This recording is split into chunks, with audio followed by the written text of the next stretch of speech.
19 days, Kansas City Mayor Sly James will leave office after 8 packed years. I sat down with him for a one-on-one interview to learn his biggest regrets, his proudest moments, and what's next.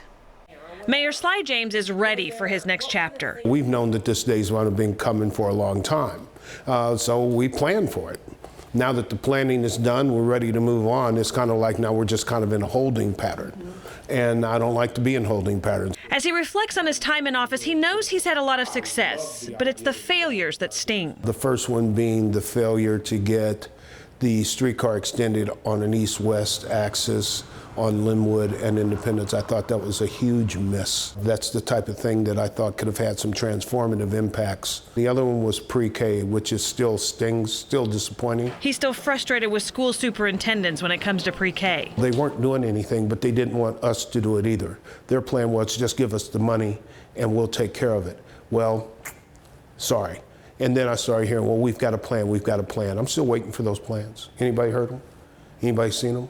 He doesn't plan to quit fighting for pre-K either. Most will agree the mayor doesn't have a problem coming up with plans and implementing those plans. His 8 years were packed with progress. He lists the streetcar. Gotta love the streetcar. It's killing it. It's killing it. It's creating all sorts of economic activity in the downtown corridor.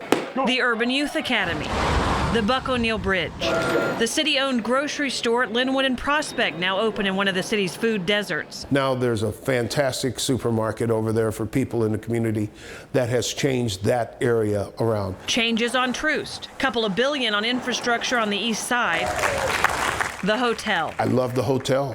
You know, we don't need a hotel. No, we don't need that hotel. Why do we need that hotel? Oh, maybe we do need that hotel. So we get a hotel. And why do we need that? Because if we want to be able to do things like the 2026 World Cup, we're going to need those hotels, may need a couple more. If we want to have the NFL draft, we need that stuff. And the airport. 7-year problem, pain in the rear.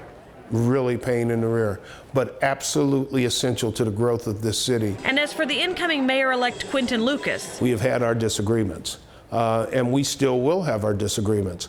But you know, those disagreements don't mean anything at this point.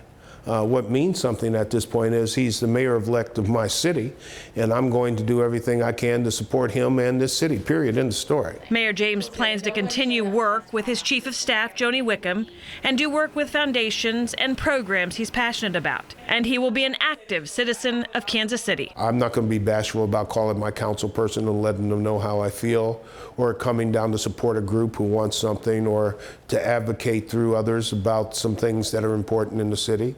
I'm not giving up my citizenship just because I'm giving up the office.